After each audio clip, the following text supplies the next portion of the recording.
How to log in into Verizon Employee Portal. To access the Verizon Employee Portal, you can follow up these steps. So you can head over and open up any of the browser available first of all.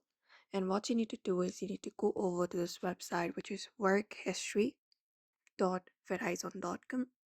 This particular link right here, go ahead and type it in and tap on it, and it will open up the login portal for you. Now here you may just go to input your um, user ID and your last name.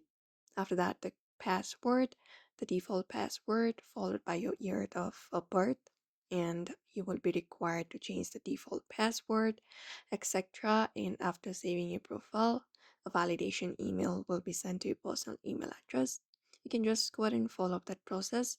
Go ahead and confirm your email address, and you will be logged in into the employee portal of Verizon.